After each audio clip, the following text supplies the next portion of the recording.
안녕하십니까 성도 여러분들, 반갑습니다. 참 우연의 일치죠.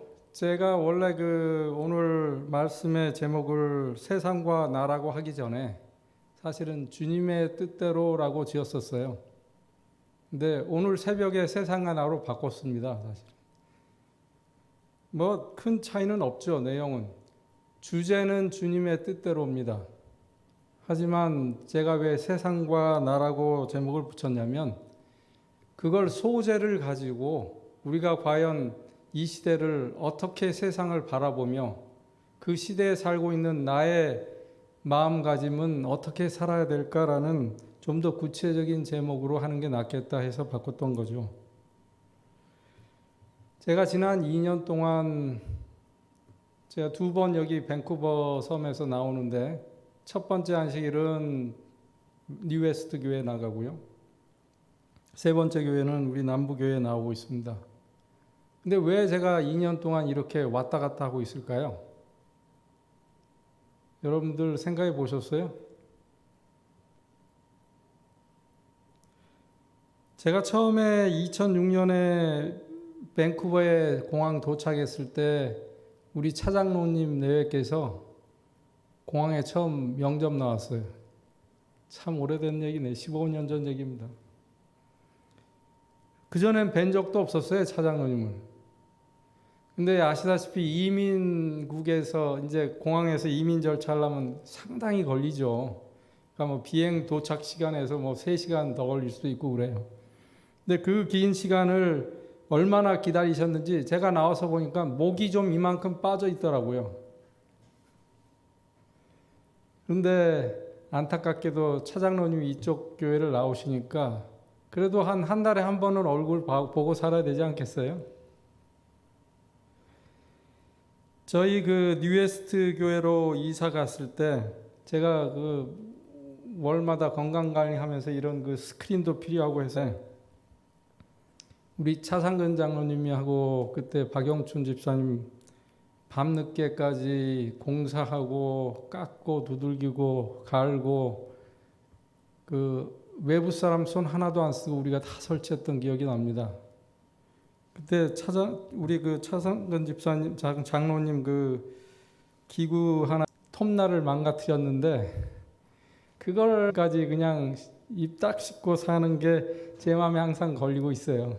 그래서 또 저 한 달에 한 번씩이라도 얼굴 보려고 여기 나옵니다. 여기 홍 장로님은 제 막내 동생의 절친한 친구죠.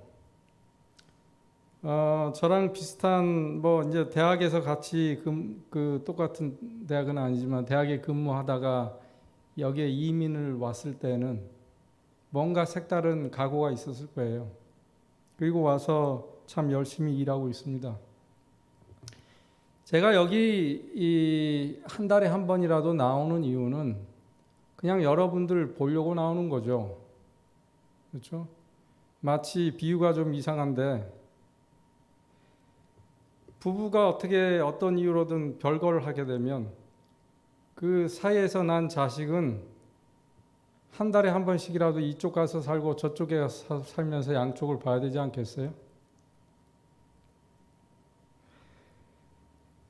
자, 제 얘기는 그만하고, 그래서 이번엔 홍 장로님께서 저한테 이 팬데믹과 즈음해서 관련된 강의를 준비해 달라고 하셔서 제가 명령을 받고 준비를 했습니다. 지난 1년 동안 얼마나 불안하고 불쾌한 이 세상에서 우리가 살고 있습니까? 그런데 하필이면 이 팬데믹이 왜 우리가 살고 있는 이 시대에 나타난 건가요? 아니면 우리가 이때 태어난 건가요? 그렇다면 이 팬데믹과 나와의 관계는 어떤 관계에 있는 것인가요?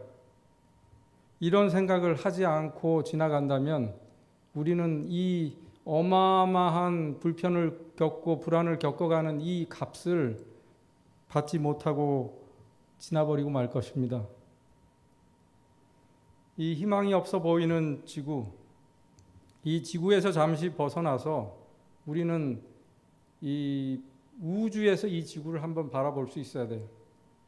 그래서 이 시대 징조가 우리에게 주는 교훈은 무엇인가? 그 안에서 있는 게 아니고 숲을 보려면 숲에서 벗어나야 숲이 보이죠. 그래서 이 시대에 내가 해야 될 일은 무엇인가? 이것을 곰곰이 생각해 보는 오늘 안식일 오후가 됐으면 합니다. 아마도 지난 1년 동안 이 생각을 한 번도 안 해보신 분은 없을 거예요. 비단 우리 교우님들뿐만 아니라 이 세상 사람들이 다 그렇습니다. 걱정하죠. 도대체 이 세상이 어디로 가는가? 하지만 제가 만나보는 제 환자들, 사회 사람들하고 얘기해 보면 그 해답을 알고 그 이유를 이해하는 사람은 거의 없어요. 근데 우리는 좀 알지 않아요? 우리는 알죠. 왜 이런 일이 일어나는지. 이건 어마어마한 차이입니다. 같은 상황에 처해 있는 사람들에서도 어떤 사람은 왜 이런 일이 일어나는지를 알고 있고 어떤 사람들은 그 이유를 모르고 당하는데 그걸 안다는 것은 대단한 특권이고 한편으로는 책임감도 있는 것입니다. 이렇게 과학이 발달하고 있는데 그 바이러스 하나 가지고 그냥 속수무책이에요. 속수무책. 그렇기 때문에 사람들은 뉴스나 인터넷을 아주 그냥 파헤칩니다. 파헤쳐요. 그런데 거기서 나오는 답은 전혀 없습니다. 여러분들 거기에서 해답을 찾으려고 하지 마세요. 오늘의 주제 성경절에서 말씀하시는 것처럼 우리가 이미 받은 기별, 우리에게 주어진 기별, 즉 기름 부음을 받은, 즉 성령님을 통해서 우리에게 주어진 이 기별, 가르침을 다른 데서 찾을 필요가 없다고 그러지 않아요. 그렇죠? 예. 우리는 그거를 가르쳐야 될 사람이지 우리가 이거를 누구에게서 대답을 찾으려고 어느 유명한 목사님의 설교를 더 들어야 되는 건 아닙니다. 물론 듣지 말라는 말씀이 결코 아니지만 여러분들은 불안해하시고 방황하고 이 희망 없어 하실 필요가 전혀 없는 우리들입니다. 제가 그동안 한 5차례에 걸쳐서 그 코비드 업데이트를 해오면서 지금 1년 동안 꾸준히 코비드에 대해서 저 나름대로 시간 날 때마다 연구를 해오고 있습니다. 그냥 정평 있는 논문에서 시작해서 그 컨스피러시 티오리까지 그냥 다 섭렵을 하려고 노력을 하고 있습니다. 그래서 그런 사실을 가지고 오늘 여러분들에게 보여드리는 이 도표는 과학적인 근거와 여러 가지 데이터들을 연구한 결과를 이 표 하나로 지금 여러분들에게 보여드리려고 하는데 이 수없이 많은 바이러스 중에 하나인 감기 바이러스, 우리 인류와 늘 같이 살아왔던, 우리가 1년 전 이상으로 돌아가서 누가 감기 걸리면 이상한 눈으로 쳐다봤어요? 감기 걸린 사람이 옆에서 지나간다고 불쾌했습니까? 근데 왜 1년 사이에 이런 일이 생겼습니까? 물론 그게 변종 바이러스지만 똑같은 감기 바이러스에 우리는 쇠뇌를 당했어요. 여러분들 주변에 코비드로 돌아가신 분 있어요? 그런데도 마치 내가 걸리면 죽을 것처럼 야단들 하고 있잖아요. 왜 그래요? 보지도 못했으면서.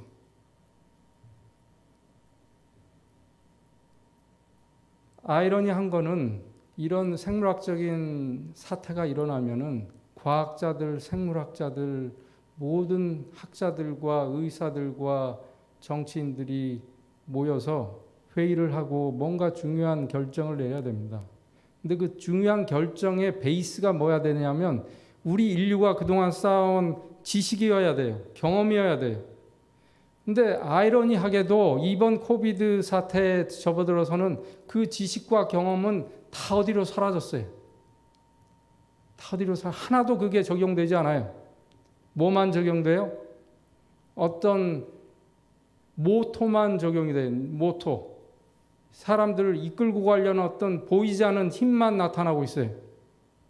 여기서 제가 말씀드린 과학적인 근거라고 하는 것은 뭐냐면, 예를 들면 코비드로 어떤 분이 돌아가셨다고 칩시다. 이제 제가 이렇게 팔로우했던 어떤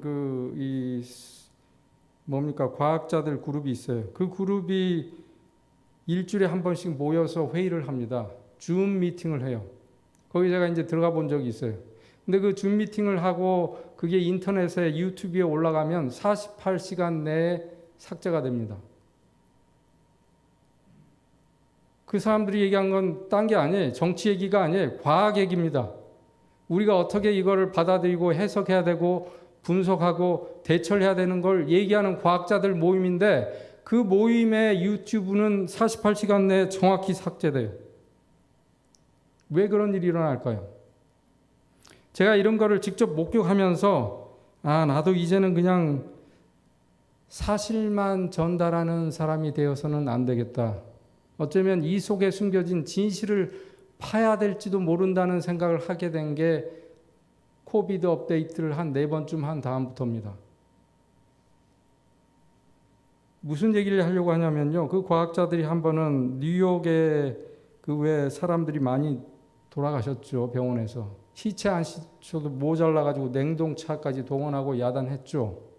그랬을 때 그 시신들을 가지고 우리가 검사를 좀 하자. 검사를 하자.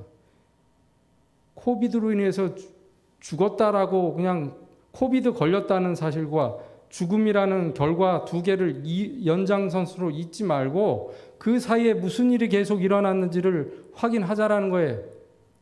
그게 과학입니다. 여러분과 저희가 지금 이 자리에서 천연두나 이런 이상한 질병에 안 걸리고 평안하게 살 수 있는 이유는 이미 그 병으로 돌아가신 수없이 많은 분들의 희생으로 우리는 살고 있는 거예요. 그걸 잊어서는 안 돼요. 그런데 안타깝게도 수없이 많은 분들이 이 코비드로 죽어가지만 그 시신을 가지고 어느 하나 스타디를 못하게 해요. 못하게 해요. 안 하는 게 아니라 못하게 해요. 그 이상하지 않으세요? 왜 그럴까요? 왜 우리는 과학적인 접근을 완전히 실종시켰을까요? 가장 중요한 이때 그 얘기를 제가 해드리려고 하는데, 이 그래프를 보시면요, 이거는 그 코비드 케이스가 끝난 살아났든 죽었든 간에 그래서 더하면 100%가 됩니다. 그래서 산 사람과 죽은 사람의 그래프는 대칭일 수밖에 없죠. 합치면 100이 되니까. 무슨 얘기인지 아시겠죠?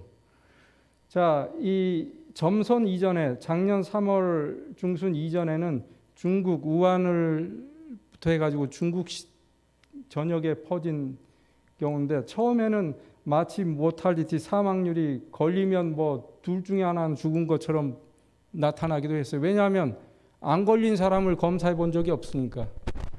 주변에 늘 감기 앓고 있는 사람들이 감기처럼 앓고 지나가니까 그게 코비드였는데, 마치 죽는 사람만 검사하면 다 코비드로 나오니까 코비드는 죽으면 다 걸리는 것처럼 생각을 했지만, 불과 며칠 사이에 검사하는 키트가 중국에서 개발되면서 사망률은 그리 높지 않다라는 게 확인됐습니다. 이미 저 1월부터 3월까지 한 3개월 반 동안에 저 짤막한 그래프가 앞으로 전 세계가 팬데믹을 겪으면서 나올 그래프를 이미 끝냈어요. 그러면 그 그래프가 우리에게 주는 교훈과 그 정보는 어마어마합니다. 사실 어마어마합니다. 이거를 전혀 무시하고 서구에서는 다시 시작했어요. 다시 똑같이 시작했어요.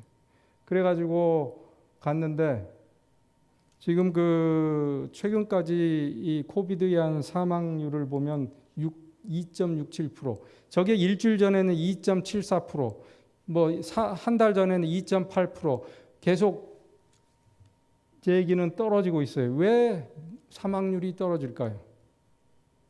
저 사망률을 결정하는 거는 얼마만큼의 숫자가 그 병에 걸렸는데 그 중에 몇 프로가 죽느냐라는 건데, 죽는 거는 우리가 통계를 내지만 얼마만큼 걸리냐는 도저히 통계를 낼 수가 없어요. 전 세계 인구를 다 검사하기 전에는 모르는 일이에요. 그것도 한꺼번에. 그렇잖아요. 그 때문에 저 사망률은 적의 숫자가 아니에요. 그래서 WHO나 유명한 과학자들은 발표하기를 2% 미만, 어떤 분들은 1% 미만, 어떤 분들은 0.5%라고 얘기하고 있어요. 그렇기 때문에 여러분들은 옆 주변에서 코비드로 돌아가시는 분은 찾아보기 힘들어요. 앞으로도 그럴 거예요. 그런데 왜 우리가 이렇게 살아야 돼요? 왜 이렇게 불안해하면서 살아야 되는 거예요?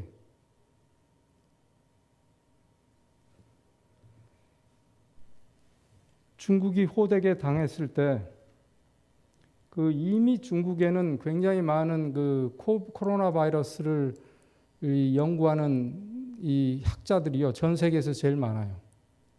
아시다시피 우한에도 코로나 바이러스 연구소가 있고 세계 3대 연구소 중에 하나가 우한에도 있듯이 중국 사람들은 이미 멀스나 사르스 이쪽을 통과하면서 코로나 바이러스에 대해서 제일 많이 아는 국가가 됐어요.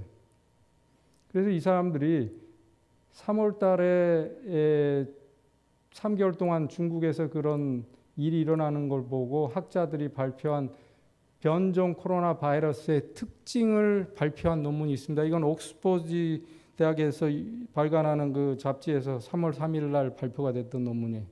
작년 3월 3일.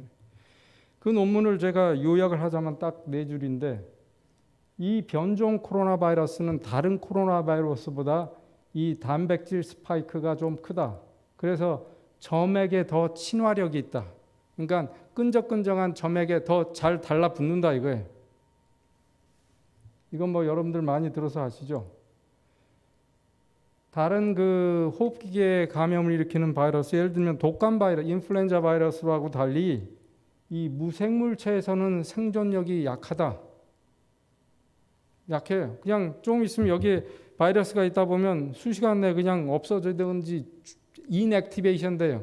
그러니까 바이러스는 생물체지만 그냥 프로테인 조각이라고 생각하면 되는데, 얘가 뭐 살아서 날아다니고 뭐 이렇게 공격하는 게 아니고, 여기 있다가 그냥 프로테인이 변성이 되면, 특히 햇볕 아래서는 그냥 순식간에 변성이 되니까 그냥 없어지는 거예요.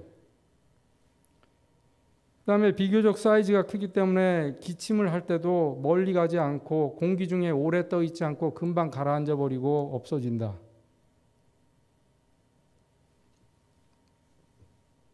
마지막으로 이 바이러스는요, 다른 호흡기계 바이러스와 달리 한 사람에 감염된 다음에 그 사람의 세포를 통해서 자기 세포 유전자를 증식시키고 나올 때는 유전자가 바뀌어져서 나온다라는 게 이게 큰 문제예요. 이게 큰 문제. 그래서 이건 코로나 바이러스의 특징입니다. 그래서 코로나 바이러스에 대해서는 아예 백신을 개발할 수도 없었고 개발하려고 하지도 않았고 할 수 없다라고 결론을 냈었던 거죠. 제가 말씀드리는 이 실종된 과학적인 접근을 하려면 과학적인 사고를 해야 돼. 과학적인 사고라는 건 항상 의문에서 시작이 돼요. 왜 이럴까? 응? 자, 그러면 우리가 간단한 질문 3가지만 제가 해볼게요. 이 방 안에 지금 예를 들면 바이러스를 퍼뜨리는 환자가 왔다고 칩시다. 근데 그 환자가 급성기에 그냥 막 기침을 계속 해야 되는 거예요, 여기서. 네. 기침을 계속 한다고 칩시다. 이 안에는 예를 들면 100명이 앉아 있어요. 100명이 다 걸릴까요? 아니면 몇 명이 걸릴까요? 100명이 다 걸릴까요? 그건 절대 아니에요. 어쩌면 한 10명도 안 걸릴 거예요. 분명히 이 사람한테서 옮는 사람은 분명히 있어요. 또 하나 질문을 해드릴게요. 그러면 누가 걸리고 누구는 안 걸리는가? 그걸 간단히 얘기하면 가까이 있는 사람은 걸리고 저 뒤에 있는 사람은 안 걸리는가? 그게 절대 아니에요.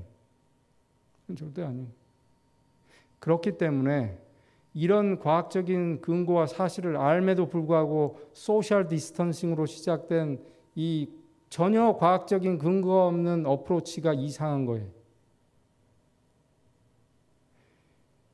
제가 누가 걸리고 누가 안 걸리나 얘기는 좀 이따 또 한번 제가 보여드리겠습니다. 여러분들도 이해하실 수 있는 얘기예요. 그렇다면 감염됐어요. 까짓 감기 하나 걸렸어요. 그게 뭐 됐습니까? 좀 일주일 불편하고 나면 되죠. 문제는 폐렴으로 되는 게 문제잖아요. 폐렴으로 돼가지고 입원해야 되고 또는 중환자실 가 되고 어쩌면 또 인공호흡기가 자라 되는 게 이게 문제잖아요. 그러면 걸린 사람은 다 폐렴으로 갔어요? 응? 몇 퍼센트가 폐렴에 걸렸어요? 한번 여러분들이 과학자다라고 생각하고 이 의문을 가지셔야 돼요. 왜냐하면 여러분들이 대신 생각을 하셔야지 여러분들이 올바른 판단을 할 수 있어요. 누구도 이런 교육을 안 해주잖아요. 그렇다면 다시 한번 또 질문. 누구는 그러면 폐렴에 걸리고 누구는 폐렴에 안 걸리는가 이거예요. 이걸 알려면 중환자실에서 온 사람과 집에 있는데 그냥 무작위로 검사했을 때 공항에서 검색했을 때 나온 그냥 증상도 없다고 생각한 사람의 차이를 보면 되잖아요. 그렇죠? 차이를 보면 되잖아요. 뭐가 다른가? 제 얘기는 그런 논문들이 꽤 많이 나와 있습니다. 네, 나와 있어요. 네. 근데 문제는 그 논문을 쓴 사람만 열심히 쓰고 아무도 읽질 않아요. 뭐 아무도 읽지 않는다는 건 좀 제가 과장된 얘기고 읽고 그냥 끝내요. 그게 절대로 여러분들 귀에 들어가지도 않을 뿐더러 이 프로젝트를 다루고 있는 폴리시를 정하는 사람들이 그거를 적용하지 않아요. 그게 문제예요. 우리 현실하고는 전혀 상관없는 얘기예요. 그러니까 과학적 접근이 전혀 없는 거나 마찬가지예요. 마지막 질문은 그러면 폐렴에 걸린 사람은 다 죽느냐? 아니죠. 그럼 누구는 죽고 누구는 사는가? 99세 폐렴이 걸린 그 2차 세계대전에 이 베테랑이 중환자실까지 갔다가 퇴원하셔서 뉴스에 나온 적이 작년에 있었어요. 그럼 무조건 나이가 많다고 다 돌아가시는 건 아니죠. 나이 순서대로 가는 것도 아니죠.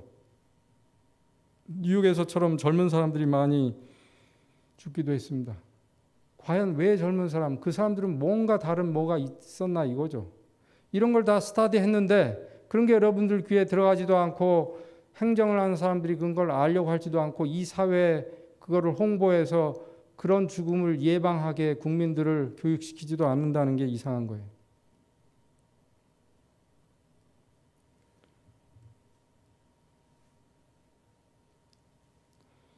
제가 아까 드린 질문 첫 번째를 제가 이제 슬라이드 하나로 설명해 드리면 여러분들 충분히 이해가 될 거예요. 자, 이 방안에서 누가 감기 바이러스를 막 뿌렸어요. 뿌렸다고 칩시다. 그냥 막 무작위로 그냥 막 뿌렸어요.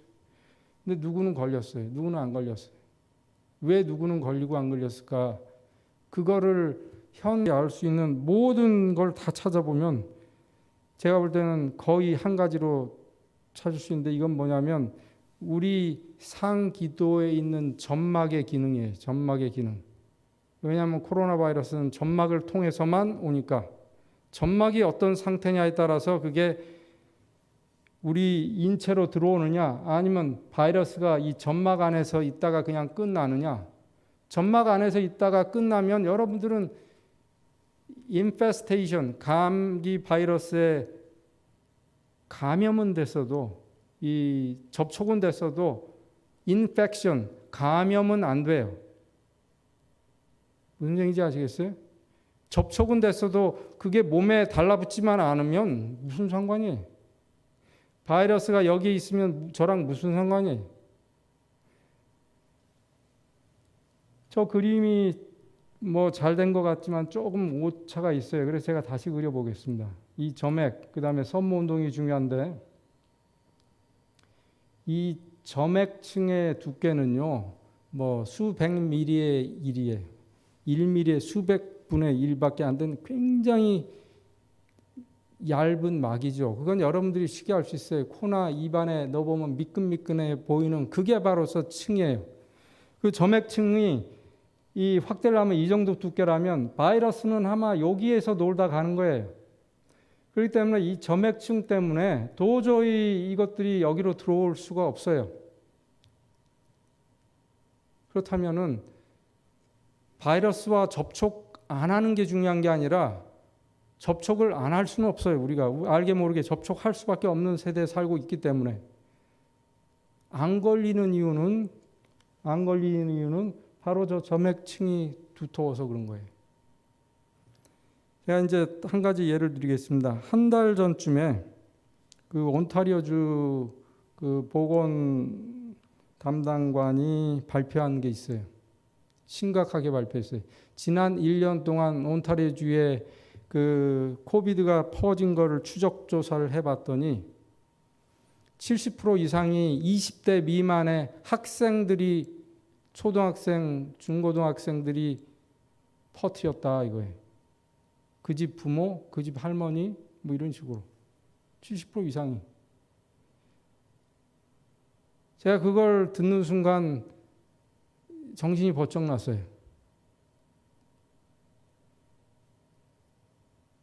문제는 그러면 70% 이상이 퍼뜨렸으면 그 걸린 본인들, 그 70% 이상을 담당했던 역할을 했던 그 매개한 그 사람들, 그 아이들은 어떻게 된 거예요? 그 아이들 죽은 적이 있어요? 하나도 없어요. 아이들이 걸려가지고 중환자실 입원한 적 있어요? 없어요. 아이들이 어떻게 입원해가지고 어떻게 된 적 있어요? 없어요. 그 중에 일부는 감기 증상을 앓고 가겠지만 대부분은 감기에 걸렸는지도 모르고 지나갔다는 거예요. 바로 이거예요. 자기는 걸리지 않았지만 점액층에 달라붙어 있는 바이러스가 기침을 할 때, 말할 때, 침을 뱉을 때 나간 거예요. 그래서 남한테, 어른들한테 준 거예요. 그래서 그 어른들은 걸렸어요.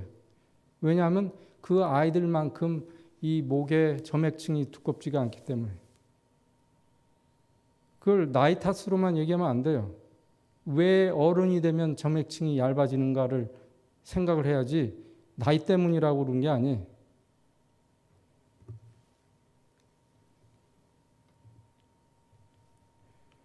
우리는 그 상기도염이라고 하는 그 감기는 이 후두 이상의 감기 바이러스가 있을 때 얘기고 대부분은 뭐 99.999, 100% 가까이 여기서 있다가 끝나죠. 그런데 이 점액층의 섬모 운동이 약하면 이게 그냥 점액을 타고라도 자다가 보면 이 자기 침도 자기 기도로 넘어갑니다.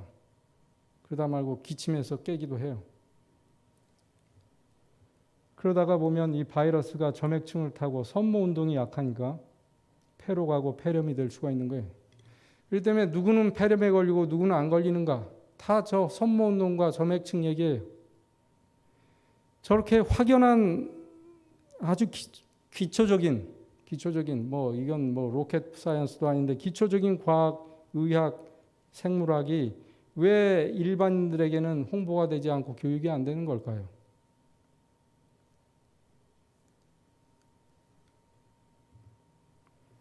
그리고는 1년 동안 지겹게 듣는 사회적인 격리. 그러면서 우리가 겪은 어마어마한 희생과 그 대가.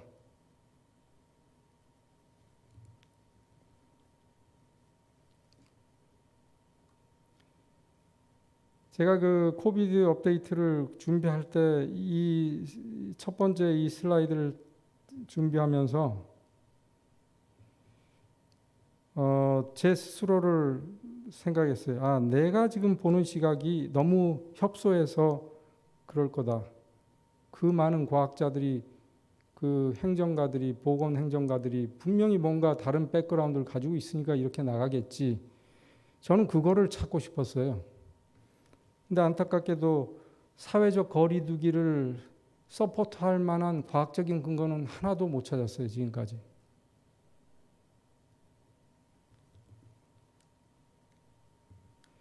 그로서리 스토어를 갔을 때 작년 뭐 이맘때 뭐 그 이후로 마스크도 안 썼습니다. 사실 북미에서는.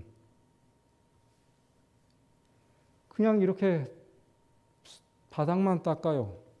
막 줄들이 그냥 막 꼬불꼬불 서 있는데도 뭐 2m씩 띄우게 하고 그냥 한 명씩 오게 하고 한 명 계산 끝나면 또 닦은 다음에 또 한 명 짐 올려놓게 하고 아까 중국 사람들이 3월에 발표한 그 논문을 전혀 고려하지 않은 그런 생활이죠. 무생물에서는 오래가지 못한다라는.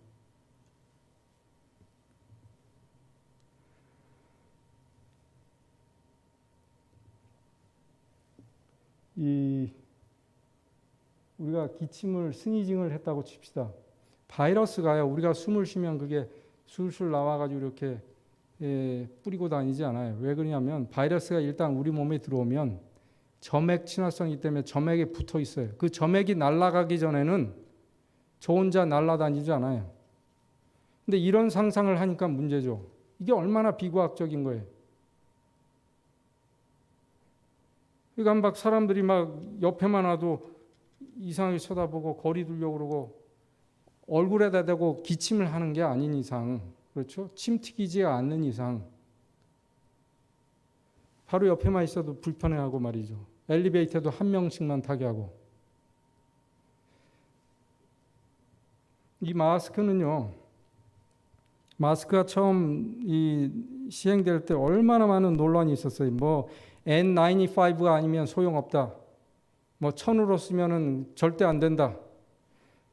이 마스크는 바이러스를 걸러내는 게 아니고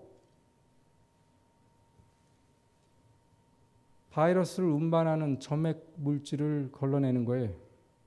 점액 물질은 너무나 입자가 커서 그냥 대강 천만 있어도 돼요. 그것만 걸러내면 되는 거예요. 여러분들이 실험실에 가지고 바이러스를 막 이렇게 막 하는 게 아니잖아요. 일상생활에서 바이러스가 얼마나 떠다닙니까? 그게 아니라고 그랬잖아요. 그죠? 그런데도 불구하고 마스크에 대해서 그렇게 비과학적인 그 개념을 가지고 북미에서 접근을 하면서 결국은 초기에 대응을 못해서 미국민이 가장 많이 희생을 당했죠. 뭐 물론 뭐 이태리든 유럽에서도 마찬가지입니다만 현재까지 미국은 전 세계의 4분의 1 케이스를 계속 유지해 오고 있어요. 물론 제일 많은 사람들이 또 죽고 있죠. 그렇죠? 50몇만 명 이상이 죽고 있잖아요, 지금. 대단한 숫자죠. 그렇기 때문에 사람들은 그 숫자만 보면 기겁을 하는데 알고 보면 이 바이러스가 너무도 많이 퍼지고 있다는 게 문제지 그 숫자가 문제가 아니에요. 퍼지고 있다는 게 문제예요. 세계 최고의 최강의 미국이 왜 저렇게 맥없이 쓰러지는가? 우리가 사회적 거리두기를 가지고 1년을 해왔으면 과학자들이 한 번은 되짚어 봐야 되죠. 그렇죠? 우리가 얼마나 성공하고 있는가? 성공해 왔어요? 백신을 시작한 다음에 줄어들기 시작했어요? 다시 올라가고 있어요. 안타깝게도 백신 시작할 때쯤에 변종 바이러스 3가지가 전 세계에서 나오고 있죠. 특히 UK 변종은 우리 북미에 아주 그냥 강타를 날리고 있어요, 지금. 그래서 이런 커브들은요, 보면 이건 다 하나의 변종 바이러스들이 일어나는 커브입니다.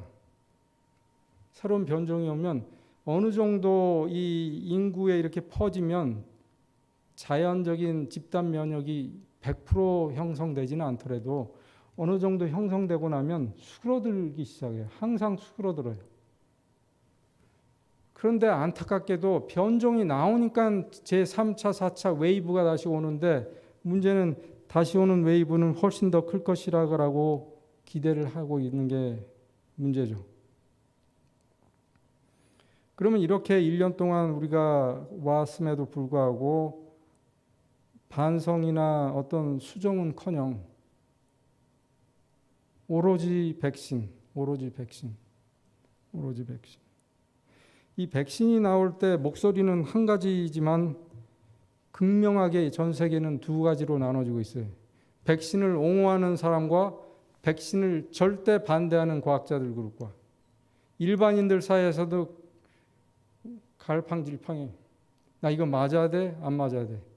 일부 절대로 난 안 맞게 나는 사람도 있고, 일부 하루라도 빨리 맞기 위해서 비행기 타고 다른 주로 가서 맞고 오는 사람, 다른 나라 플로리다 가서 맞고 오는 사람들도 있어요. 하루라도 먼저 맞으려고. 뭐가 이 세상을 이렇게 두 가지로 나누고 있는가?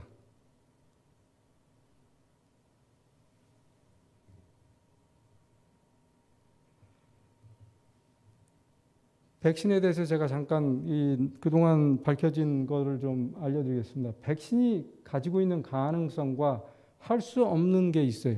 그걸 아시면 여러분들이 좀 정리가 될 거예요. 백신은 이 근육 주사로 하기 때문에 그 얘기는 근육속에 있는 혈관을 타고 피 속으로 들어가게 해주는 거예요. 혈관 주사를 하는 게 실질적으로, 그래서 모든 대부분의 백신이 이제 근육 주사죠. 많은 부분이. 자, 들어가면은 혈액에 들어가서 우리 면역 체계를 자극해 가지고 기억을 시킵니다. 기억. 우리 면역 체계는 두 가지가 있어요. 하나는 타고난 면역 체계가 있는데, 그거는 모든 내가 아닌 남에 대해서는 항상 경계심을 가져요. 근데 또 하나는 트레인된 면역 체계예요. 그게 바로 이겁니다. 그거는 어떤 특별한 항체가 들어올 때 그거를 기억했다가 바로 공격하는 게 이 면역 체계. 근데 백신은 이쪽을 지금 생각하는 거예요.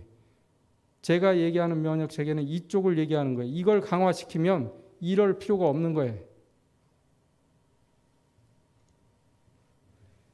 그래서 혈액 속에 들어가서 이제 항체를 형성한다고 칩시다. 여기서 과학자들이 얘기하는 백신을 옹호하는 사람들과 그 백신을 개발한 회사에서는 대부분의 사람에서 항체가 생기더라라고 보고했어요. 100%가 아닙니다. 대부분. 이걸 여러분들이 잘 보셔야 돼요. 대부분. 그러면 이제 항체가 어디 있냐면 여기를 돌아다닐 거 아니에요. 근데 바이러스는 이 상기도를 통해서 오는 거예요. 피부를 통해서 들어오는 게 아니에요. 혈액으로 들어오는 게 아니에요. 그렇죠? 들어오면 여기에서 만나요. 그 만나는 이 두께가 1mm를 1000등분 했을 때 그 정도로 얇아요. 거기에서 이산화탄소, 산소 교환이 일어날 정도로 이 모세 혈관과 그 폐포 벽을 합친 게 1000분의 1mm밖에 안 되죠.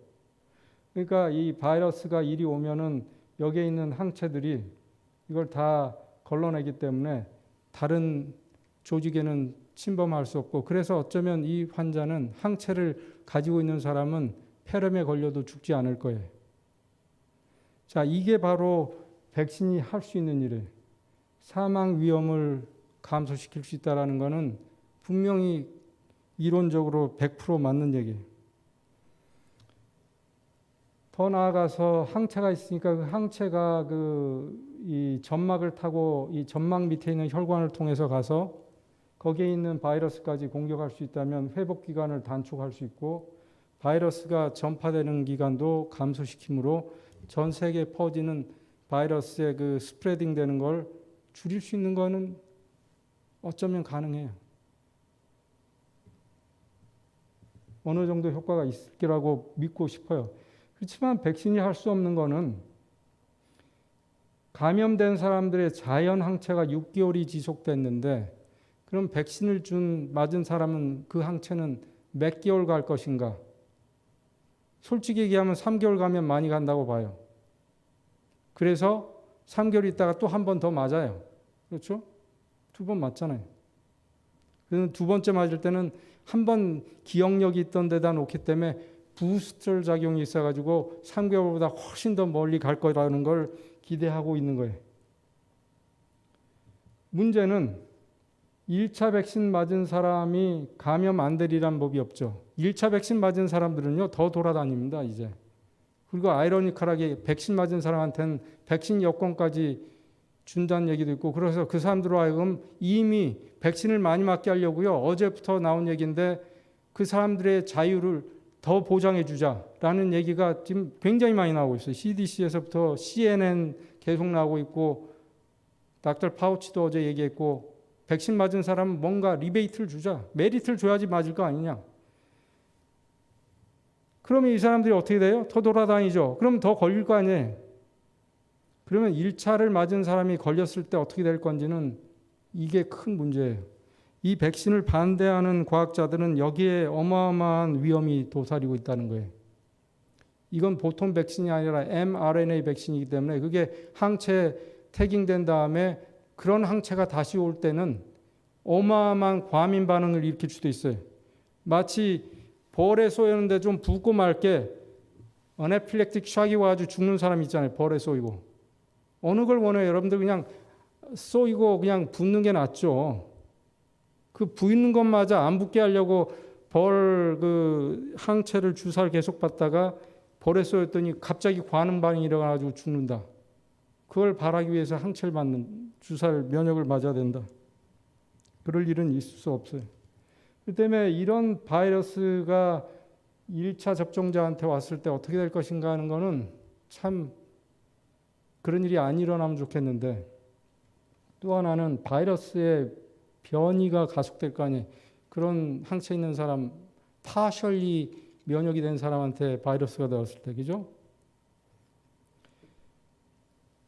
어쨌든 이 대부분 항체가 생긴다는 이유 때문에 이 집단 면역의 60, 70%가 아니라 면역은 백신은 70, 80% 이상 인구에 놔야 돼요.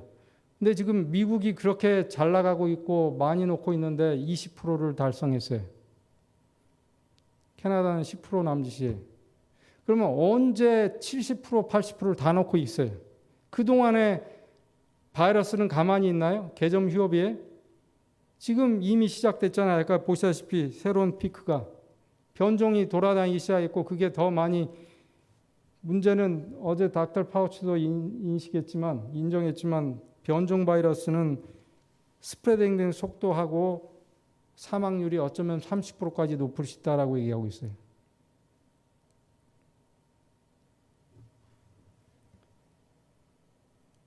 그래서 문제는 백신을 그냥 무작위로 다 놓지 말고 일단 놓을 수 있는 사람 중에 사망할 위험 있는 집단에 집중해서 놓고 최대한 속전속결해야지 사망자를 막을 수 있어요. 우리가 이걸 하는 이유는 사망자를 줄이자는 거지 감기 인류로부터 감기로부터 해방되자 이게 아니잖아요. 지금 이 참 말이 안 되는 데서 사망자가 발생하니까 이게 안타까운 거예요.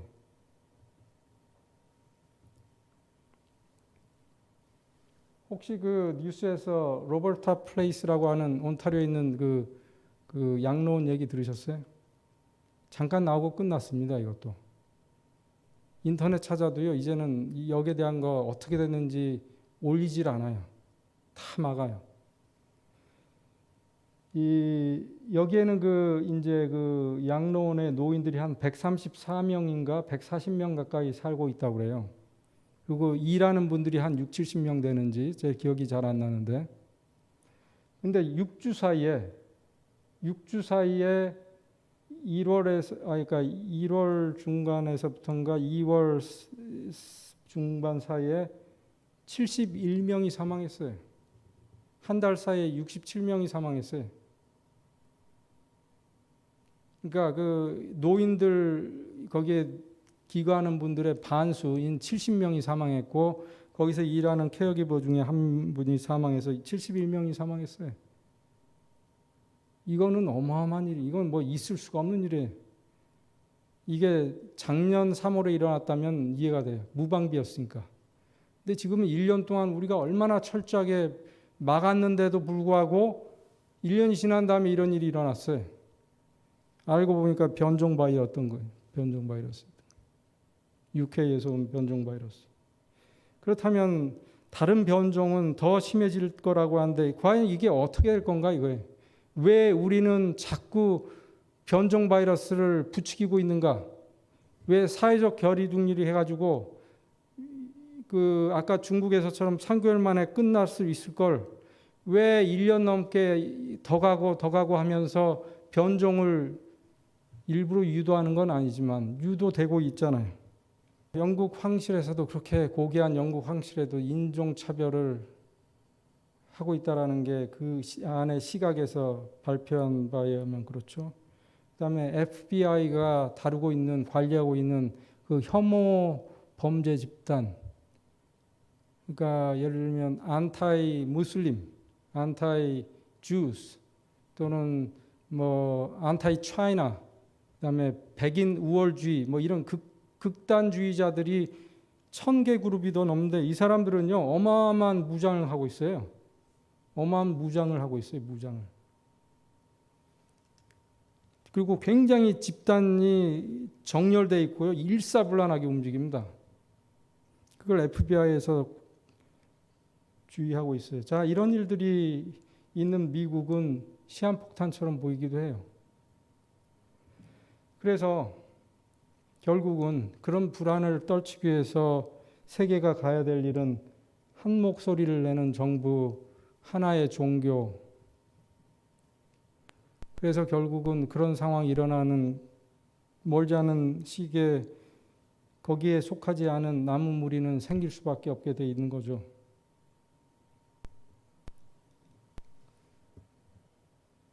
세계가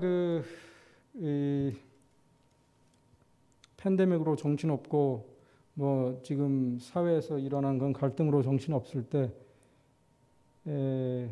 이 교황은 꾸준히 세계를 돌아다니면서 종교 통합을 위해서 일을 열심히 하고 있습니다.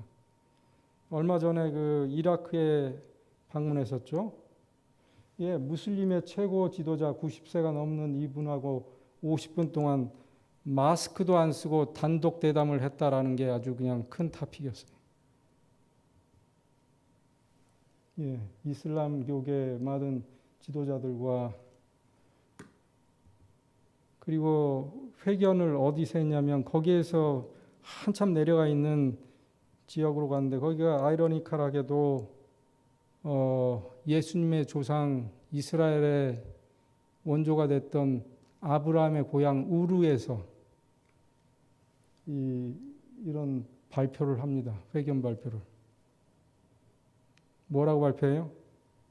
더 이상 테러의 종교적인 희생양이 돼서는 안 된다. 종교가 테러의 희생양이 돼서는 안 된다. 종교를 합쳐서 테러를 없애야 된다는 거예요. 자, 이렇게 돌아가고 있는 이 세계를 여러분들 보면서 아직도 불투명한 미래라고 생각하세요? 제가 잘 가는 그 집 근처의 산입니다만 아무리 안개가 자욱하고 구름이 꼈어도 우리는 그 너머에 강렬한 태양이 있다는 것을 알죠. 우리는 불투명한 미래를 보는 사람들이 아니에요. 확실한 미래를 알고 있는 사람들이에요. 이런 일도 알고 있잖아요. 근데 왜 불투명하다고 그러고 불안해하고 방황하십니까? 우리에게는 일찍부터 성경이 주어졌고 또 성령께서 우리를 가이드하고 계시죠. 그래서 오늘의 제 이제 결론 슬라이드 몇 개를 보여드릴 텐데, 팬데믹을 거치면서 교회는 어떻게 변할 것인가? 여러분들 잘 아시죠? 팬데믹이 아니었더라면 예언 복음이 그렇게 이 세상에 전파될 수가 없었을 거예요. 언제 와야죠? 이 교회, 개신교회, 천주교 아니면 무신론자들이 이 교회에 언제 와서 앉아서 설교를 들어요? 그럴 일은 거의 없다는 거 여러분도 아시잖아요. 그렇지만 팬데믹 때문에 유튜브 방송을 통해서 어마어마한 사람들이 이 생소한 복음을 듣고 있어요, 지금. 그렇기 때문에 또 팬데믹 때문에 이 물리적인 교회가 문을 닫고 인터넷을 통해서 복음이 전파되면서 물리적인 교회나 교파가 그리 중요한 게 아니라는 인식이 사람들 사이에서 퍼지고 있어요. 이건 바로 어떻게 보면 좋은 면도 있고 나쁜 면도 있죠. 세계 종교 통합의 기초가 되는 인식이고, 또 좋게 본다면 이 좋은 복음을 다시 받아들일 수 있는 이 사람들에게는 절호의 찬스가 되는 거예요. 그래서 결국은 여러분도 아시다시피 계명과 예수 믿음을 지키는 사람들만이 이 남은 무리로 살 수 있다라는 것은, 그렇다면은 우리는 뭘 해야 될까요, 지금? 우리는 뭐 해야 되죠? 팬데믹이 있는 이때 바이러스 안 걸리기 위해서 걱정해야 돼요? 이제요, 팬데믹이 끝나면, 빨리 끝나길 바랐습니다. 끝나면 이런 이 인터넷 방송을 들은 사람들이 우리 교회를 찾을 거예요. 그럼 우리는 준비가 돼 있어야 돼요, 그때. 팬데믹 끝났을 땐 이미 준비가 되고 문 열고 기다리고 있어야 돼요. 그때, 사람들이 오네? 늦어요. 그래서 저는 이제 이번에 그 교회가 이제 문을 닫고 그럴 때 제가 교회의 의미를 많이 생각했습니다. 교회의 의미. 교회가 설교 들으러 가는 곳인가? 교회가 성도들 간의 교제를 위한 곳인가? 네, 둘 다 맞죠. 더 나아가서 교회는 성교의 본부가 돼야 되는 곳이에요. 이 세 가지의 기능을 우리가 잊으면 안 돼요. 아직도 내가 교회에 나가서 설교 듣고 내 믿음을 지키기 위한 거라는 이기적인 소극적인 태도가 있다면 그건 과감히 우리가 지금 버려야 될 때입니다. 여러분들 혹시 들으셨겠지만 뉴웨스트 교회에서는 지금 이 자리에 있는 어떤 건물을 사려고 알아보고 있고 적극적으로 나서고 있습니다. 바로 이 건물인데요. 지금 원래는 교회로도 쓸 수 있고 예식장으로도 써왔던 데인데 아시다시피 팬데믹 때문에 그런 게 이루어지지 않기 때문에 이제 매물로 나와 있고 상당히 입지가 좋아요. 이 위치가 여기서 페틀로 다리 건너자마자고 뉴웨스트면서 밴쿠버 이 안쪽, 북쪽, 남쪽 중간에 거의 해당하는 곳이고 조용하고 아까 그 지도에서 보셨지만 이 뒤쪽으로는 어마어마한 공원이 있습니다. 이 공원이 다 이 건물의 뒷산이, 뒷공원이. 주차장도 이쪽으로 굉장히 앞으로 넓고요. 자, 그런 어떤 장소, 입지적인 조건 이런 것도 우리가 지금 준비를 해야 될지도 모르겠고요. 더 중요한 거는 우리죠. 우리. 그 안에 있는 우리. 우리 남북교회가 그동안 뭐 발 마사지 진짜 정말 존경할 만한 그런 프로젝트도 해왔고 어떤 그 사람마다 자기가 가진 특기가 있잖아요. 저야 뭐 그냥 건강 강의 정도 하고 있는데 예를 들면 뭐 IT 쪽에 있는 분들도 있고 뭐 리얼터 쪽 그다음에 뭡니까 그 회계나 뭐 여러 가지 우리가 지역사회에서 도와줄 수 있는 역량들이 있어야 되고 그런 다양한 성도들이 힘을 합쳐야지만 되는 것이죠. 건물만 커서 되는 게 절대 아니에요. 이 자연을 보면 예를 들면 꽃은 뭐 그냥 빨간색의 장미 한 가지만 있다면 우리는 꽃을 지겨워할지도 몰라요 지금. 들꽃부터 해서 얼마나 많은 꽃의 종류들이 있습니까? 근데 꽃과 잡초를 구분하는 게 무슨 차이인 줄 아세요 여러분들? 제가 이제 뭡니까 정원사한테 물어보니까 꽃은 상대를 액셉트하는 게 꽃이고요. 잡초는 상대를 액셉트하지 않는 게 잡초예요. 아무리 꽃이 아름다워도 그게 막 뿌리를 퍼뜨리면서 자기가 막 영역을 차지하고 번지면 그건 잡초로 취급해요. 그래서 그건 제거의 대상이에요. 우리 인간도 마찬가지입니다. 나랑 다른 남. 하나님께서는 인간을 꽃처럼 다양하게 각기 다른 성품과 성격, 다른 특질, 달란트로 다 창조해 주신 것 같아요. 그래서 그런 남을 서로 이해하고 존경하고 같이 공유할 때 우리가 해야 될 일들을 충분히 앞으로 담당할 수 있을 것입니다. 마지막으로 영역. 우리는 우리 교회를 밴쿠버 교회라고 흔히들 얘기합니다. 밴쿠버. 사실 뭐 큰 의미에서의 밴쿠버라고 저는 이해합니다만 BC주가 얼마나 큽니까 사실은. 근데 제가 살고 있는 여기 덩칸 나나이모 빅토리아의 중간이고 여기에 한인들이 제일 많이 살죠. 혹시 사도 바울이 들었던 마케도니아에서 부르는 소리를 여러분들은 밴쿠버 섬에서 부르는 소리라고 들리고 있으세요, 지금? 들어본 적 있으세요? 그러면 오늘 밤부터 한번 들어보시기 바랍니다. 저기에는 참 많은 한인들이 살고 있고 그분들은 안타깝게도 재림 기별 전혀 몰라요. 우리는 왜 그분들은 방치해야 되는가요? 한국에서 와서 거기에다 개척해야 되는 게 아니고 그 먼 태평양을 건널 게 아니라 여기만 1시간 반만 페리로 건너면 되죠. 그래서 저의 개인적인 생각은 이 가까운데 2개의 교회가 있기보다는 이렇게 2개가 있어야 되는 게 정답일 것 같아요. 그래서 우리가 나중에 재림 때 이렇게 양쪽에서 우리 교우들이 재림을 맞이할 수 있다면 얼마나 좋을까 하는 그런 생각을 해봤습니다. 예수님께서 승천하시기 전에 제자들에게 당부하신 말씀, 이게 이제 마태복음 28장, 그러니까 마태복음 마지막 장의 마지막 절에 나옵니다. 여기 몇 분 안 계시지만 한번 이걸 같이 읽고 마치도록 하죠. 시작.